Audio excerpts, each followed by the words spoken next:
Hey, Awesome. Lauren, what? Well, first, I just have to say how excited I am to be coming to Oregon. I Yes. haven't booked anything yet, but I'll get to that soon, I Yeah, guess. we're about to send out an email about the retreat. So, Okay, good. Yeah, I'm super excited about it. So, I've been running the paint workshops. I think we're number 4 now coming up, and they're really well received, and the people love them. And I'm super enjoying them. So, one of my questions was, and it's not just related to painting, but my broader wellness business, I have this trouble too. How the heck do you get a testimonial out of these people? Because it's like pulling teeth. isn't And that I had funny? some people who said, "Oh my gosh, I so owe you this. Oh, I so owe you this." To the point where I'm like, "Can I write it for you?" Right? Like, you know, Yeah. like how do Yeah. you make it easy for them? So the easiest way to get testimonies from people at your live workshops is to have a little half sheet or something that you give them at the end, where they can, write their name and email, and then just ask, like, you could ask some questions like, what was your favorite part of the class? What did you learn today? Answer any of these questions, Yeah. and just have them do it right there So as I've part of their tried closure. that and I get like one word like awesome. Really? Yeah. And I'm like, really? Well, so then you can either say give them some sort of incentive, like whatever you want to do. They could get a discount for their next workshop, or if you had some other kind of easy thing to give away, Yeah. um, you could do that to incentivize them. Yeah. uh, you might just explain before you hand out the sheets, like, hey, I'm handing out these feedback forms, and as you know, kind of probably how you felt walking into this workshop, a lot of people are really nervous Right. about coming to a painting class. So what would you say to someone? What would you say to a friend who's like, oh, I could Yeah. never do that? Write that on the sheet, I get it. and I'd really appreciate it. So just maybe go into a little more detail, give them a little more insight, because I think people do want to help. The reason it's so hard to get testimonies is because, people like want to do a good job. They want to write the perfect thing. That inner Right. perfectionist comes out, and then they just procrastinate Yeah. and I all think that. But it is across the board not easy to get testimonies. You may have seen me at times when people comment under some of my courses, or they comment, in a Facebook group, and I'm like, can I use that as a testimony? Right. right. So they've Right. already done it, and then they're always like, sure, yeah.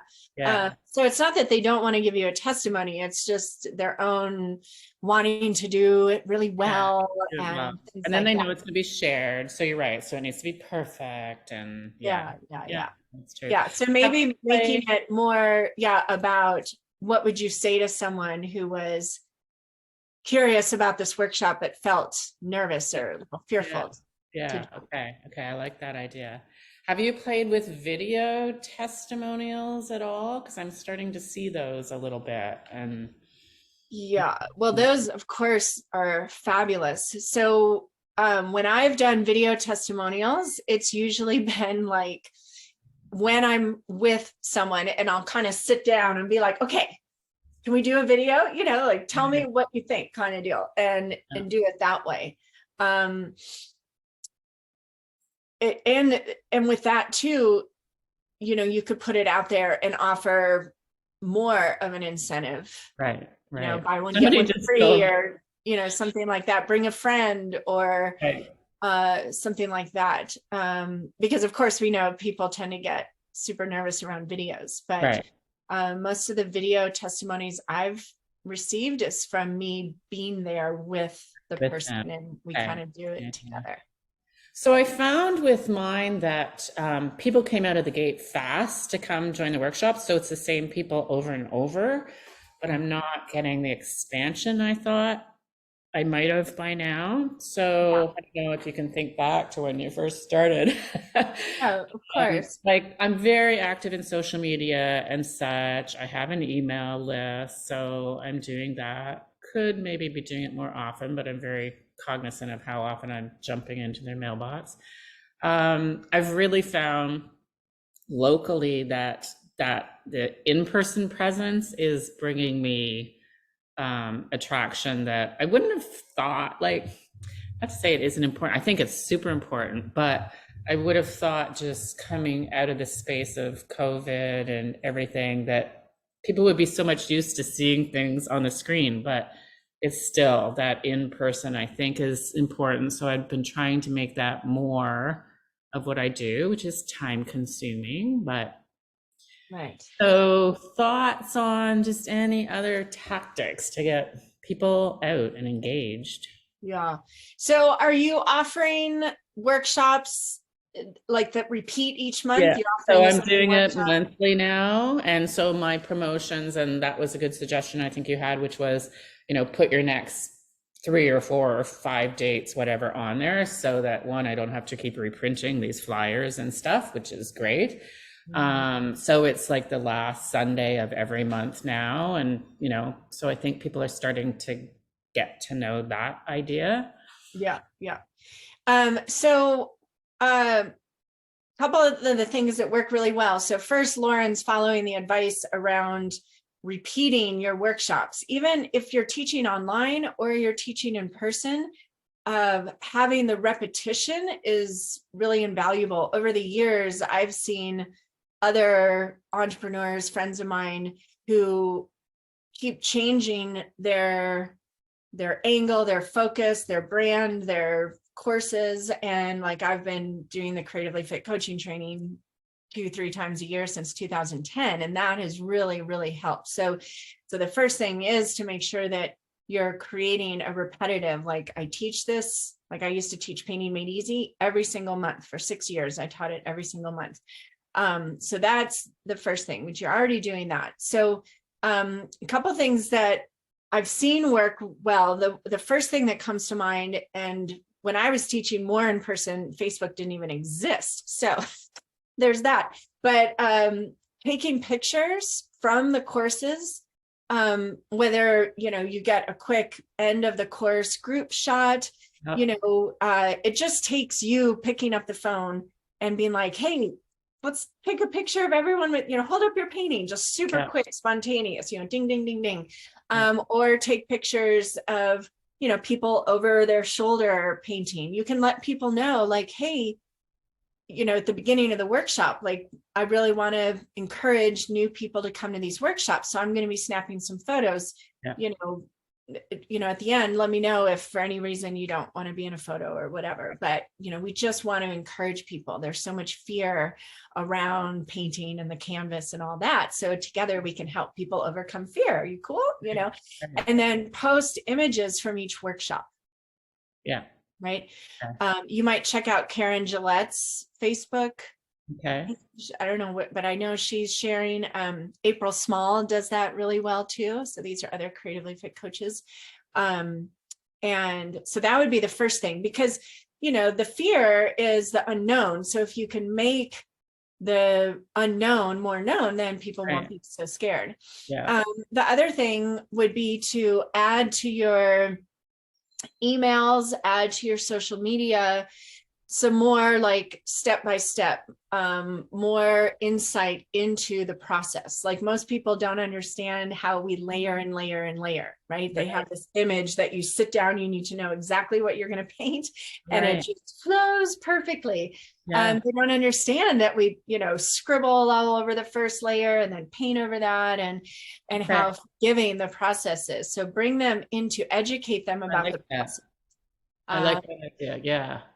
You also may have some education around how the fear, like if you're attractive, because you're speaking to the people that are tuning into what you're doing. Like, I used to be like this. I was constantly like, oh, I wish I could paint or draw, but I can't. I didn't inherit that DNA. But I was super curious about what people were creating. So those are the people that you're really speaking to, right? Yeah. So you can let them know, like, and just explain to them, your fear is based on an old story around creativity, which is based on this product oriented, art only has value if money is exchanged.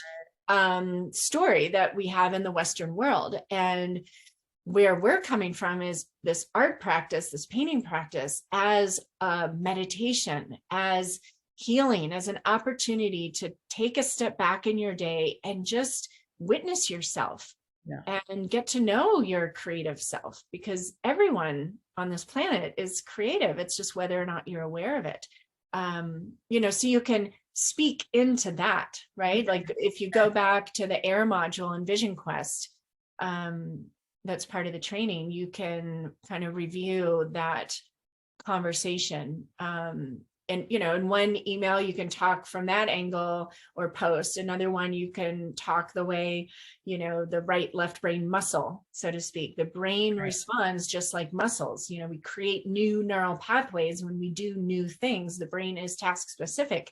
So the fear is based on the fact that you haven't painted since you were 5. Yeah. Yeah. Things like that. So it's unknown. And then you've got this story on top, like so-and-so is talented, but so-and-so isn't talented, or a lot of people that got the conversation around the dinner table growing up, like, oh, you don't want to be an artist, wow, starving artist. Yes. Yeah. That old story that's on its way out.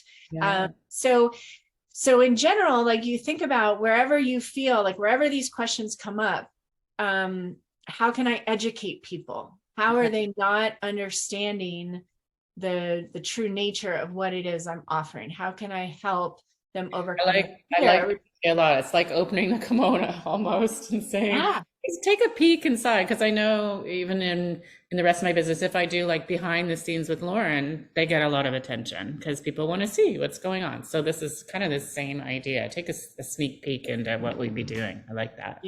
Yeah, exactly. And you could create a video. Do you have a YouTube channel? I do not. Okay.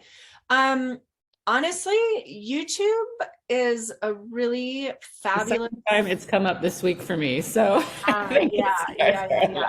Okay. So that's your next step. And I love it because for me, I love being able to just upload, like this interview is probably going to end up, or whatever we're calling this, is going to end up on the YouTube channel. It's kind of like where I can go. Don't worry, it's fine. It's where I can, put things that don't fit into a super specific container. Right. But it's also a place where you can reference in your email. Like if you would love to paint, if you would love the magic wand that, now you can paint, go to my YouTube channel and watch, maybe you create a one video or a 3-part series. Here's everything you can know. I was going to say need to know, but you don't really need to know, but to join one of my workshops, here's the paint, it's water soluble, blah, blah, blah. We start with this first layer, we just play. Yeah. You can give them insight. So the old story around sharing content like that is, well, if I'm offering this for a fee, why would I post it for free on YouTube, right? And the truth is, the more you give, the more people understand, the more they get to know you, the more they learn about what it is you're actually offering, the more they want to actually experience it with you. Yeah, I think that makes sense. So it's not an issue of giving things away. And that YouTube channel could be, think of it first and foremost as a resource for the people on your email list. Yeah. And the people coming up on your email list, where you can store things, go to my YouTube channel and you'll see, you can create playlists, like, your repetitive workshop that you offer every month, have that as a playlist. And then you can have some video, you could just take like quick video eagle's eye view of this workshop. You could have just you as you're teaching, you could ask another student, can you video this while I show so-and-so how to do this, leave some of the background showing through. Okay. And just throw it on the YouTube channel and people will reference that. And when I started investing in my YouTube channel, this is the first time was when I was traveling teaching. And I got significantly more people to my in-person workshops, and everyone walked in the door like, I've been on your YouTube channel. I feel like I already know you. You know, it was definitely a huge resource, and it's free, and you don't have to do any perfect videos. If you look at my videos, I keep them super authentic, transparent. There's no fancy editing or copy or fonts or any of that stuff, because it's just not my jam. I don't want to sit there editing videos all the time. So I would recommend doing that for sure. And if anyone does not have a YouTube channel and you're teaching, think of it as like your Dharma. It's where you can put out offerings to the world. It's having your own TV station, basically, right? So absolutely utilize that. It's a tremendous resource. That's a good idea. Okay, and it has. It's the second time this week it's come up. So right, that's how we know. So the other thing that I found challenging is, and I might have talked to you about this before, I can't recall, but so I found that the people who come in who don't have painting experience seem to be more open to what we're doing. And and I know I shared this part on one of our calls, that like an artist was coming to my class, and I was like, oh God. And I was like, why would this person who can do these incredible, very realistic, beautiful paintings, why would they be coming to my class? And now I've attracted several artists. Nice. This is their life profession. They make and it's a professional artist. And what I'm finding is, so for example, we did one on mandalas recently, and they were painting landscapes, and I was fascinated by it. And it threw me back, and I was like, and so one of them, I didn't like the class very much, and I do get that feedback, like you let people go where they need to go with it, and that kind of thing. The one fellow who's been here for every class, I said, hey, that's so great, and how does that relate to the idea of circles, just to see where he might go with it. And he did. He started to go there, and his landscape, he transformed it some. And the other lady just was like, her trees, straight line trees, and I was just fascinated that, and I was like, okay, she wants to do trees, let her do trees, right? But it kind of stumped me. I was like, is there, because obviously, I guess what I took out of it was she's coming to learn a different way, a different approach, and yet she's so stuck in her old thinking around how it's to be done, or what she's comfortable with, and how do I help shift her, I guess?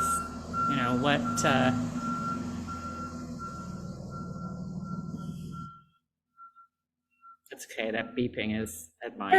There's someone like driving around in reverse apparently, and heavy machinery. Anyway, so the first thing with teaching like that, and I've had so many experiences, whether it's artists or, I'm thinking of the woman who was like, well, I don't like blue. So I gave her blue to start with, right? Because I knew she wouldn't paint that in the end. And then she was all like upset later that, I made her paint blue and she didn't want to take the time to paint over it. And anyway, it ended up being a perfect learning experience. She loved it in the end. But there are people, and I joke with people, like, I'm recommending this process so that you can experience an entire painting in one class. And I go, and there's always at least one of you that get creative on me and buck the system and want to do your own thing. And that's fine. It's your choice. So one thing is you want to, which it feels like you've done, but as the teacher, you take yourself off the hook. Like, you're creating space. They're adults. If they want to paint their landscapes again, great. The other thing is, if you're having this artist, and this is across the board, anything you're afraid might happen, right? Like, I'm afraid I won't have enough time. I'm afraid people are going to just do their own thing and not follow along. I'm afraid I won't know the perfect thing to say. Whatever you're afraid of in the beginning and the intro, you bring it up. And you can say, I often get a lot of artists in this class, and I love that. And what I would suggest is, if you're used to doing things a certain way, if you're used to painting certain things, use this as an opportunity to do something different. Because when we disrupt, our routine, that's when we usually have breakthroughs. It's getting back to that beginner mind. Yeah. In my experience, most artists that come to my workshops are coming because they want to loosen up, because they want to, find kind of a different style or explore a different aspect of their artwork. So it seems like normally they would respond to that. Maybe they just like painting with other people, and your class is great for that. So all you can do is address it, and maybe you encourage them, if they're bringing their own canvases, maybe encourage them to bring 2. Yeah. So that they could paint kind of along the lines of your class, and then also paint whatever they want. But ultimately, all you're doing is creating space and offering prompts and support. You could encourage them to, try the first layer thing. Okay. Or just ask them, like, why are you here? Like, everyone go around. What's your intention for the class? And let people share the intention. Or you could have little slips of paper, maybe at their places when they sit down, and it's like, okay, if everyone just take a moment, fill out your intention. This will help me make sure that, I'm creating the space to facilitate the fulfillment, the manifestation of that intention. And then you can kind of see what they're saying. But again, if you're coming from a place of service, from your heart, if they want to paint trees in the group with you, great. And I agree. It seems kind of funny to pay for a class when they're not going to follow along. Yeah. But okay. You're right, though. And part of it may be, I mean, I think about a couple of the people, they've actually made comment about painting with people and how nice it is. So maybe that is the attraction for them, right? Yeah. So, yeah. Good.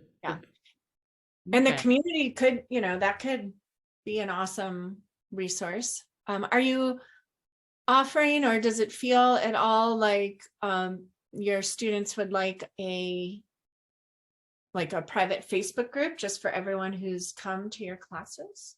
I don't know. I certainly could put that out there. I feel like because there's so many other parts to my business, I feel like I'm Facebook group overwhelming them.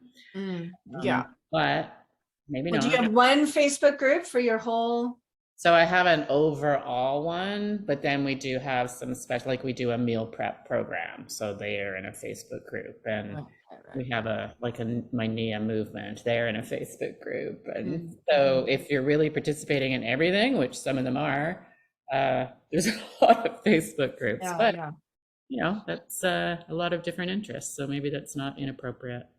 Well, you might just think about, so I used to have different Facebook groups for different courses, which I still do for some, but when I basically merged everything into the Whitney Freya Studio Facebook group, one, that simplified things for me, which means that you can, spend more energy there. Also, it created this lovely place where people are sharing all the different things. And so, like, people from your art class might see someone posting about your NIA and be like, actually, I want to do that, so they can learn through your other clients about other things that you offer. But that could be a fun way to just encourage that community. And then, people could see what's going on and they're like, oh yeah, I want to go to that class again. Or, how do you balance the remote versus local aspect of that? And maybe because you're doing a lot online, it's you're kind of past that. But my business started very much because it was during COVID. So people were quite remote, often out of the US. I'm just north of Toronto.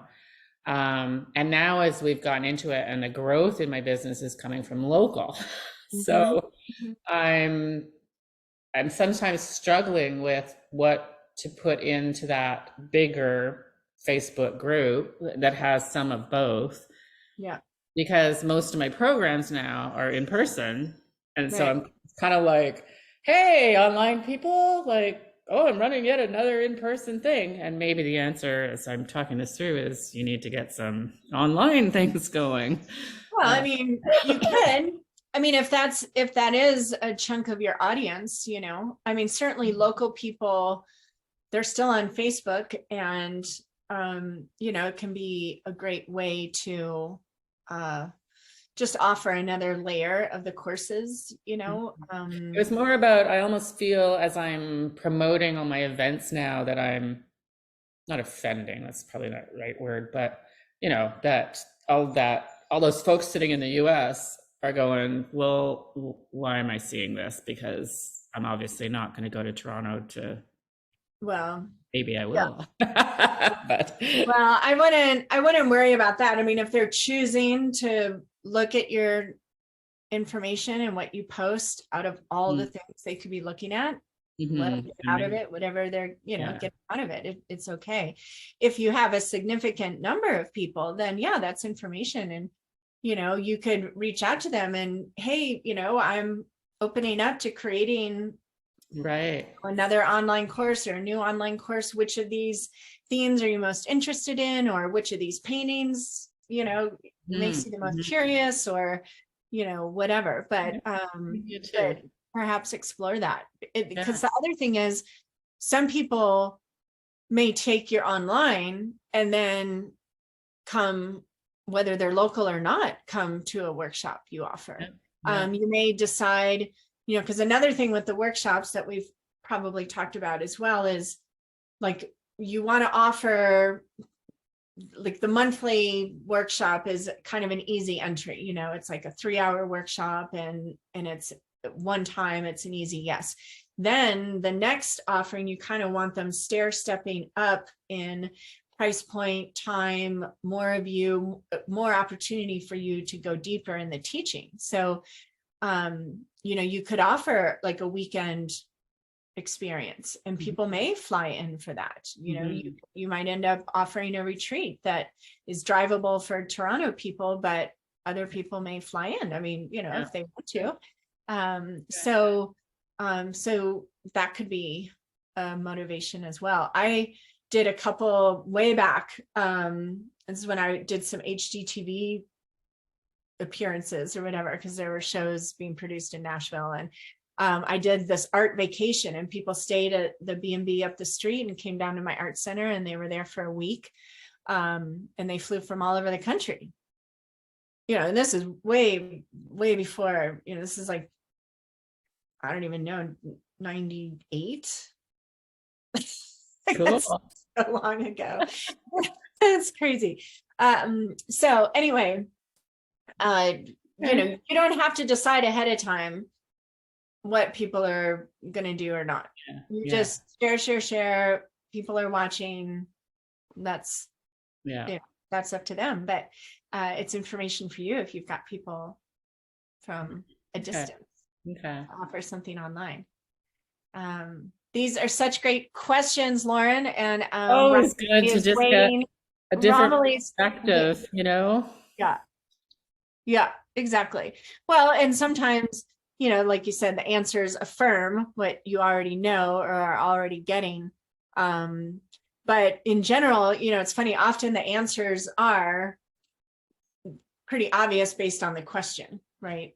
Yeah. In a way. And so, there's always this dance, like we have this expectation or this plan of how things are going to go. And sometimes you're being guided to create a little fork in the road, Detour. or another option, and just listen to it. But it sounds like a great first step would be to yeah, start a YouTube channel. You just log into or create a Gmail account. I think I actually have the channel. I've just never done anything with it. Yeah. So Yeah. it's time. Yeah. Yeah. All right. Good. Good. Yes, thank you for the Thank you. questions. I love it. And if Love you it. have any questions, if you're watching, wherever you're watching, just comment below and I'll share the insight that comes to mind and heart. Thanks.